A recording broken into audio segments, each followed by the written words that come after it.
La misión del Hijo de Dios en la tierra fue la de revelar el carácter de su Padre.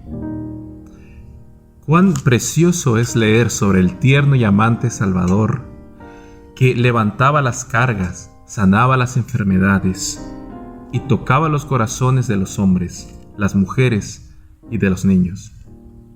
Las madres deseaban fervientemente traer a sus hijos para que Jesús los tocara y los bendijera. Jamás el mundo había sido testigo de un amor tan abnegado. Con cada hora que pasaba, la imagen de su Padre iba siendo restaurada a la belleza edénica. Muchas personas, el primer rostro que vieron fue el de Jesús cuando les abría los ojos. Era la primer voz que escuchaban cuando Él les sanaba sus oídos. La conmovedora imagen que Jesús pintó para nosotros coincide perfectamente con lo que nos dicen las palabras de la Escritura, dichas por Moisés hace 1500 años, en Éxodo capítulo 34, versículo 5 y 6. Dice: Y Jehová descendió en la nube, y estuvo allí con él proclamando el nombre de Jehová. Y pasando Jehová por delante de él, proclamó: Jehová, Jehová, fuerte, misericordioso y piadoso, tardo para la ira y grande en misericordia y en verdad. Sin embargo, la vida de Jesús fue trazada sobre un lienzo manchado de sangre. Cuando Jesús, de 12 años, estaba en el templo, mirando cómo mataban al cordero, supo que ese era su destino. Cuando Juan el Bautista lo proclamó ante el mundo, fue con el título El Cordero de Dios que quita el pecado del mundo. Juan 1:29. La paga del pecado debía pagarse. La justicia debía cumplirse. Así como nos dicen las Escrituras, Romanos, el capítulo 3, versículo 24 al 26, dice: siendo justificados gratuitamente por su gracia mediante la redención que es en Cristo Jesús, a quien Dios puso como propiciación por medio de la fe en su sangre, para manifestar su justicia a causa de haber pasado por alto en su paciencia los pecados pasados, con la mira de manifestar en este tiempo su justicia, a fin de que Él sea el justo y el que justifica al que es de la fe de Jesús. La pregunta es: ¿quién demandó la cruz? ¿Dios? ¿Fue este su castigo para perdonar al transgresor de su ley? En realidad, la ira de Dios fue satisfecha con la muerte de su propio Hijo, y la muerte es algo que Dios mismo ha determinado. ¿O será la ira del hombre que demandaba la sangre de Cristo sobre la cruz? Entonces, en última instancia, ese hermoso cuadro que su Padre dibujaba por Jesús está manchado con la sangre de un niño inocente. Las palabras de Cristo consumado es no darían la última pincelada al retrato de un Padre maravilloso, sino al contrario, sino que para siempre consolidarían la creencia de que Dios exige la muerte para satisfacer su propia ira contra el pecado. ¿No crees que esto lo haría el autor de la muerte y el fundador de las represalias violentas?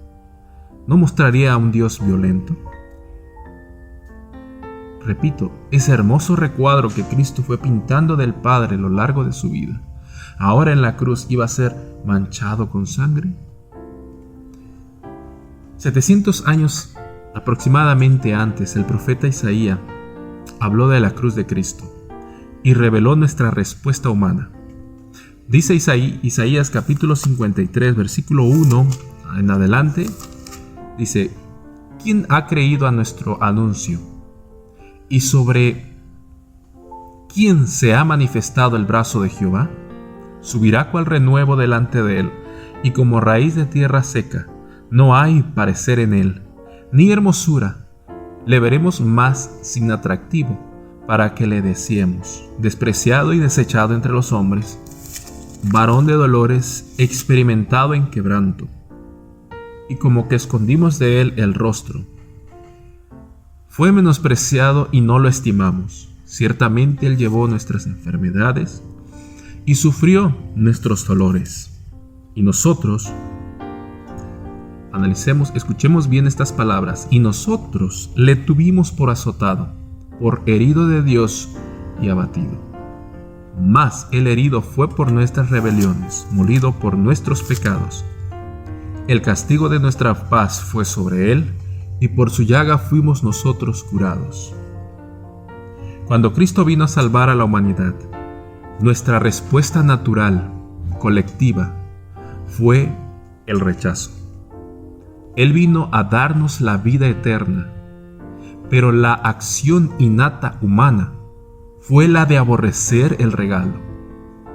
El Hijo de Dios estaba cargando nuestros pecados sobre él, y sin embargo, creímos que estaba siendo herido por Dios. Las palabras azotado y herido que vemos aquí en Isaías significa golpear, herir, matar violentamente. Pero no fue Dios quien violentamente dio el golpe mortal a su Hijo en la cruz. Esto es lo que el hombre cree. Por eso se dice aquí que nosotros le tuvimos por azotado y herido de Dios, por herido de Dios el Padre. O sea, nosotros pensamos que el Padre le hizo eso, pero entonces, si no fue el Padre, ¿quién fue? ¿Qué causó la muerte del Hijo de Dios en la cruz? Sucedió en el mismo comienzo, cuando se le preguntó a Adán si había comido del árbol del conocimiento del bien y del mal. Miren, Génesis capítulo 3, versículo 9 al 12 nos dice: y llamó el Señor Dios al hombre, y le dijo: ¿dónde estás tú? Y él respondió: oí tu voz en el huerto y tuve miedo, porque estaba desnudo, y me escondí. Y le dijo: ¿quién te enseñó que estabas desnudo? ¿Has comido del árbol del que yo te mandé no comieses? Y el hombre respondió: la mujer que me diste, ella me dio del árbol, y comí. Adán nunca pidió misericordia ni perdón. Su pecado había cegado su percepción, a tal punto que no pensó en pedirlo. En lugar de aceptar su culpabilidad y pedir misericordia, Adán culpó a Dios por haber creado a Eva, quien lo había tentado. Imaginaba que Dios, por naturaleza, era duro y castigador. Y así, el verdadero carácter de Dios fue velado por esta falsedad. Allí aparece el velo que no nos deja ver a Dios realmente, al Padre realmente como Él es. Por ejemplo, en la historia de Caín podemos ver este mismo principio en acción. Cuando en Génesis capítulo 4, versículo 13, la Biblia de Wycliffe dice: y Caín le dijo al Señor: mi pecado es más grande de lo que puede ser perdonado. Ese era el sentido. Caín se negó a arrepentirse porque creía que Dios no lo perdonaría. Este es el poder del pecado sobre la raza humana. Es el pecado de creer que Dios no puede perdonar la transgresión. O sea, que el pecado es más grande que la gracia. Incluso el hijo pródigo de la parábola no pide perdón, sino que busca pagar su deuda a través del trabajo. Ustedes conocen la historia. La única manera en que el hombre se arrepienta, o para que el hombre se arrepienta, es que el Espíritu Santo le sea dado como un regalo para permitirle extender sus manos y pedir perdón y creer que lo ha recibido. Cuando Adán pecó, se volvió hostil hacia Dios. Su corazón inició una guerra con él. Leamos lo que nos dice Romanos, el capítulo 8, versículos 6 y 7. Porque el ocuparse de la carne es muerte, pero el ocuparse del Espíritu es vida y paz. Por cuanto los designios de la carne son enemistad, son guerra contra Dios, porque no se sujetan a la ley de Dios y tampoco pueden. Para poder darle la capacidad de arrepentirse y pedir perdón, Dios envió el Espíritu Santo al corazón de Adán para que pudiera clamar Abba Padre. Solo el Espíritu Santo en Adán podía darle el poder de emitir este clamor. Gálatas capítulo 4, versículo 6 dice: y por cuanto sois hijos, Dios envió a vuestros corazones el Espíritu de su Hijo, el cual clama Abba Padre. Al acercarse a Adán para poder darle gracia mientras éste le resistía, Cristo fue forzado a soportar la hostilidad en el corazón de su Hijo.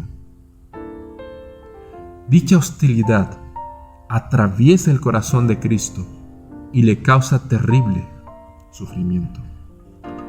Isaías capítulo 63, versículo 8 dice: porque Él dijo, ciertamente ellos son mi pueblo, hijos que no engañarán, y Él fue su Salvador. En todas sus angustias Él fue afligido, y el ángel de su presencia los salvó. En su amor y en su compasión los redimió, los levantó y los sostuvo todos los días de antaño. Por lo tanto, Cristo, en este sentido, es el Cordero inmolado desde la fundación del mundo, para dar a los hombres el deseo y la voluntad de pedir misericordia y perdón, que ya existía. Jesús debe sufrir la agonía del rechazo y el odio humanos. Él es despreciado y rechazado por los hombres, varón de dolores y experimentado en quebranto. Cada vez que los hombres y mujeres resisten este llamado de Cristo al corazón, el rechazo lo atraviesa en proporción a la profundidad de su amor por ellos. Cada manifestación del mal en los corazones humanos le causa a Cristo indescriptible dolor, tanto como por el asesino como la víctima. Desde esta perspectiva, Cristo fue despreciado y rechazado por los hombres en los días en que Isaías escribió estas palabras, casi 700 años antes de que Cristo viniera a la tierra. Por lo tanto, hoy carga el mismo dolor, la misma cruz invisible, como una cruz sobre los hombros, a fin de darle a la humanidad más tiempo para apartarse de sus caminos crueles y duros, y aprender la verdad acerca del carácter de su Padre, tal como Él es. Como la raza humana, o así como la raza humana determinó no creer que Dios podía perdonarla, este es el precio que Cristo tuvo que pagar para redimirla, para tomar nuestro lugar. Tuvo que morir como los hombres mueren. Esta muerte es una en la cual el pecador cree que Dios no lo perdonará. La mentira de que Dios no puede perdonar, eso es lo que le da a Satanás el poder de la muerte. Por lo tanto, era solo a través de la muerte que Cristo podía vencer a Satanás. Así como nos dice El libro de Hebreos capítulo 2, versículo 14. Así que por cuanto los hijos participaron de carne y sangre, él también participó de lo mismo, para destruir por medio de la muerte al que tenía el imperio de la muerte, esto es, al diablo. El pecado es lo que exige la muerte de la cruz, no Dios. Una vez que alguien cruza la línea del pecado, se le hace imposible regresar, ya que la percepción de la misericordia y la gracia ha desaparecido. Y la única consecuencia posible es la muerte. Cuando el hombre mira la ley perfecta de Dios e intenta atribuir la muerte a Dios, el reflejo, como el de un espejo, vuelve hacia él inmediatamente y lo destruye.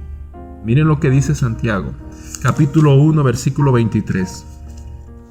Porque si alguno es oidor de la palabra, pero no hacedor de ella, este es semejante al hombre que considera en un espejo su rostro natural. Dice, porque con el juicio con que juzgáis seréis juzgados, y con la medida con que medís os será medido. Mateo capítulo 7, versículo 2. Cuando Adán tomó el fruto del árbol, eligió creer que a Dios no le interesa el bienestar del hombre.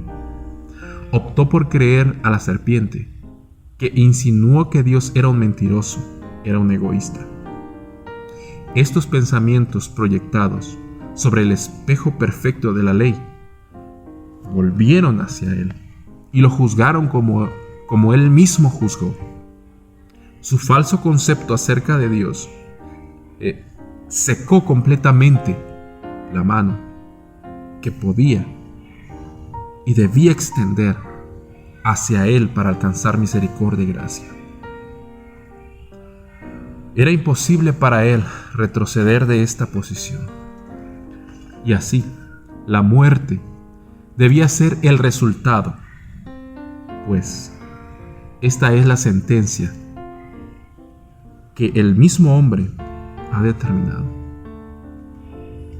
Cristo vino para mostrar estos principios al mundo, para revelarnos la cruz, a fin de que podamos discernir la verdadera naturaleza del pecado. Jesús habló las palabras de un hombre cargado de pecados sobre la cruz, cuando dijo al Padre: Elí, Elí, lama sabactani, es decir, Dios mío, ¿por qué me has desamparado? ¿Realmente el Padre había desamparado a Cristo? ¿Por qué me has desamparado?, dijo. Dios nunca abandonó a su Hijo. Sin embargo, como Cristo llevaba nuestros pecados sobre sí mismo, murió como un hombre que no puede ser perdonado, según el concepto del hombre, pues esta es la misma voluntad del hombre. Sintió que el rostro del Padre estaba oculto y temblaba bajo el sentido de nuestra culpa. La Escritura revela qué es lo que oculta el rostro del Padre. Salmo capítulo 69, versículo 7 nos dice: pues por ti sufro el insulto y la vergüenza cubre mi semblante. Isaías 59, 2. Son sus culpas las que se interponen entre ustedes y su Dios. Son sus pecados los que les oculta su rostro e impide que les oiga. Cargado de pecado, Cristo clama en el Salmo 40, 12: muchos males me han rodeado, tantos son que no puedo contarlos. Me han alcanzado mis iniquidades y ya no puedo ver. son más que los cabellos de mi cabeza y mi corazón que desfallece. Acerca del Padre leemos en Salmo 22, 24. Porque no menospreció ni abominó la aflicción del afligido, ni de él escondió su rostro, sino que cuando clamó a él le oyó. La vergüenza de nuestros pecados cubrió el rostro de Jesús, para que no pudiera ver el rostro del Padre. Se enfrentó a la muerte como cada pecador lo hará al concluir finalmente la gran controversia. Cristo sintió esas brasas del fuego en su alma. Mira lo que dice Salmo 18. Ligaduras del Seol me rodearon, me tendieron lazos de muerte.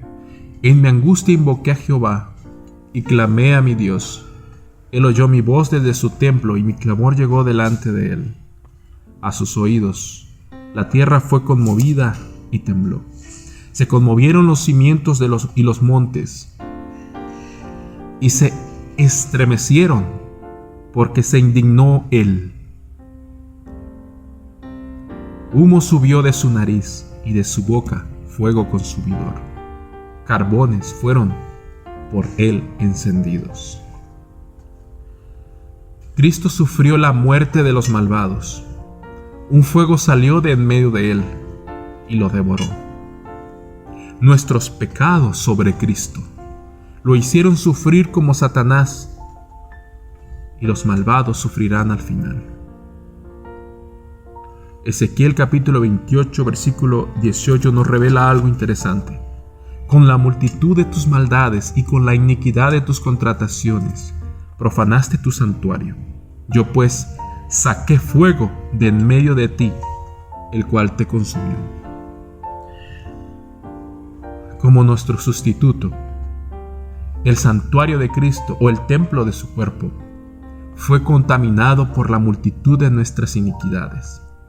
Fue herido por nuestras transgresiones y molido por nuestras maldades. La muerte terrible que Satanás morirá ya ha sido experimentada por Cristo en la cruz, y Él no quiere experimentarla. El corazón de Cristo estalló por el fuego que brotó de en medio de Él, y salió agua y sangre. Ahora, pon mucha atención a esto y te va a sorprender.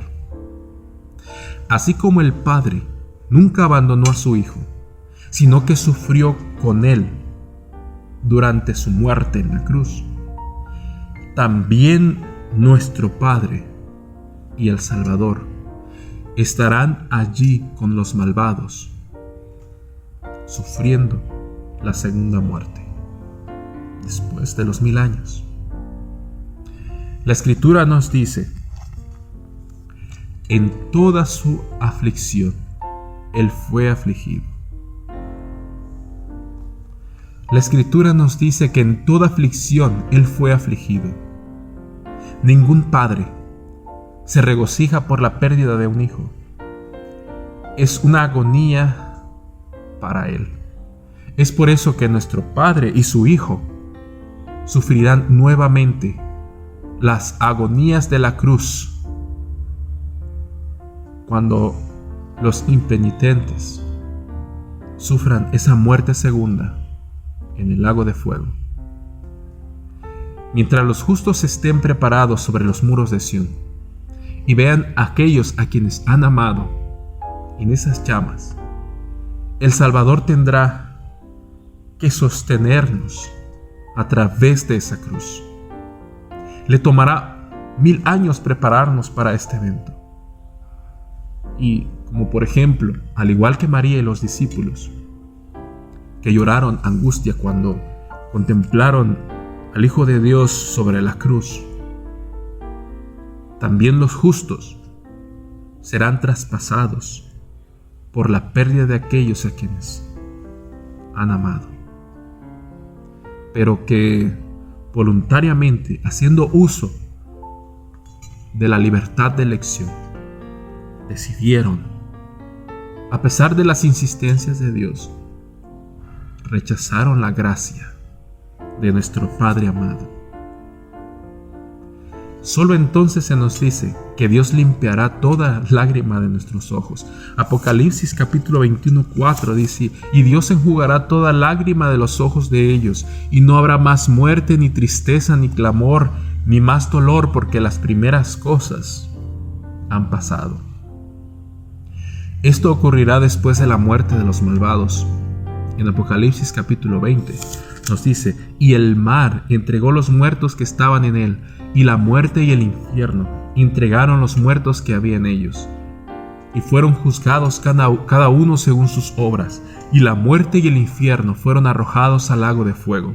Esta es la segunda muerte, y el que no se halló inscrito en el libro de la vida fue arrojado al lago de fuego. Apocalipsis capítulo 20 versículo 13 al 15. Como Cristo se levantó de la tumba de su sufrimiento allá hace 2000 años, también será levantado de la agonía de perder a millones de sus hijos que le despreciaron, que le escupieron, que rechazaron su amorosa misericordia. Y a medida que Cristo sea levantado por la bendición de su Padre, también seremos levantados con Él para entrar a la tierra nueva, sin que quede una sola sombra de tristeza. Ahora, volviendo al sufrimiento de Cristo en la cruz, queremos rescatar algo. Observemos que, aunque Cristo estaba en las profundidades de la desesperación y se sentía completamente solo y aislado, por fe, le pidió al Padre que perdonara a quienes lo estaban matando. Jesús dijo: Padre, perdónalos, porque no saben lo que hacen.